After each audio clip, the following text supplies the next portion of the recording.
जय मसीह के दोस्तों, मेरे channel Trinity animation life in Christ पर आपका स्वागत है। मेरी आज की वीडियो का विषय है यीशु का जन्म, वो वास्तविक कहानी जो आपको कभी नहीं बताई गई। हर दिसंबर अरबों लोग यीशु के जन्म का जश्न मनाते हैं, कैरोल गाते हैं, मोमबत्तियां जलाते हैं और एक बच्चे को चरमी में रखते हैं। लेकिन क्या हो अगर जो कहानी आप जानते हैं वो पूरी कहानी ना हो? क्या हो अगर यीशु का असली जन्म हमारी कल्पना से कहीं ज्यादा शक्तिशाली, रहस्यमय और दुनिया बदल देने वाला हो? ये है यीशु का जन्म, वो वास्तविक कहानी जो आपको कभी नहीं बताई गई।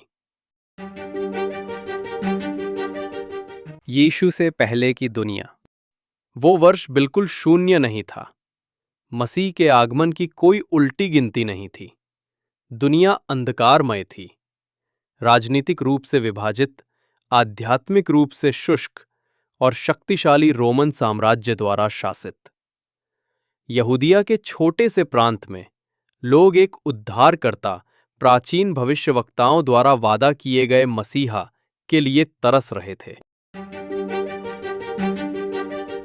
मरियम और यूसुफ की सच्ची कहानी। मरियम कोई रानी या राजकुमारी नहीं थी। वो नाज़रेत की एक साधारण गांव की लड़की थी, शायद सिर्फ 14 या 15 साल की। एक साधारण दिन कुछ असाधारण हुआ। स्वर्गदूत गैब्रियल प्रकट हुए और बोले, तुम्हें परमेश्वर का अनुग्रह प्राप्त है। तुम गर्भवती हो जाओगी और एक पुत्र को जन्म दोगी और तुम उसका नाम यीशु रखना। ये कोई मिथक नहीं था, ये ईश्वरीय हस्तक्षेप था, सृष्टिकर्ता का अपनी सृष्टि में प्रवेश। लेकिन यूसुफ के संघर्ष की कल्पना कीजिए।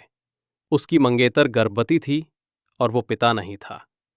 जैसे ही उसने चुपचाप सगाई खत्म करने की योजना बनाई, एक स्वर्गदूत उसके सपने में प्रकट हुआ। मरियम को अपनी पत्नी बनाने से मत डर, उसके गर्भ में जो है वो पवित्र आत्मा की ओर से है। बेथलेहम क्यों मायने रखता है? रोमी जनगणना के कारण हर परिवार को अपने पैतृक शहर लौटना पड़ा। यूसुफ के लिए इसका मतलब था नासरत से बेथलहम तक लगभग 90 मील लंबी और खतरनाक यात्रा। और मरियम गर्भवती थी। जब वे पहुंचे तो कहीं भी जगह नहीं बची थी, ना होटलों में ना घरों में, बस एक ठंडी शांत गौशाला में। वहां जानवरों से घिरे दुनिया के उद्धारकर्ता ने अपनी पहली सांस ली। राजाओं का राजा किसी महल में नहीं बल्कि जानवरों के लिए बने स्थान पर पैदा हुआ, क्योंकि शुरू से ही यीशु अमीरों पर शासन करने नहीं बल्कि दीन दुखियों तक पहुंचने के लिए आया था। तारा और 3 बुद्धिमान पुरुष। फिर वो संकेत आया जिसने आकाश को बदल दिया। एक ऐसा तारा जो किसी और से अलग था। पूर्व के प्राचीन ज्योतिषियों, जिन्हें मागी कहा जाता था, ने इसे देखा और हजारों मील लंबी यात्रा शुरू की। वे राजा नहीं बल्कि विद्वान, सत्य के अन्वेषक थे। वे सोना, लोबान और गंधरस लाए, राजसीपन, दिव्यता और बलिदान के प्रतीक उपहार। दुनिया की सबसे बड़ी बुद्धि एक नवजात शिशु के सामने झुक गई, क्योंकि वो शिशु स्वयं बुद्धि था।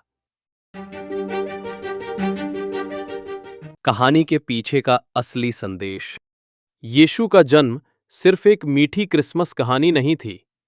ये ईश्वर का मानव इतिहास में कदम रखना था, न्याय करने के लिए नहीं बल्कि बचाने के लिए। वो चुपचाप आए, लेकिन उनके संदेश ने साम्राज्यों को हिला दिया। वो गरीब आए, लेकिन उन्होंने कई लोगों को आत्मिक रूप से समृद्ध बनाया।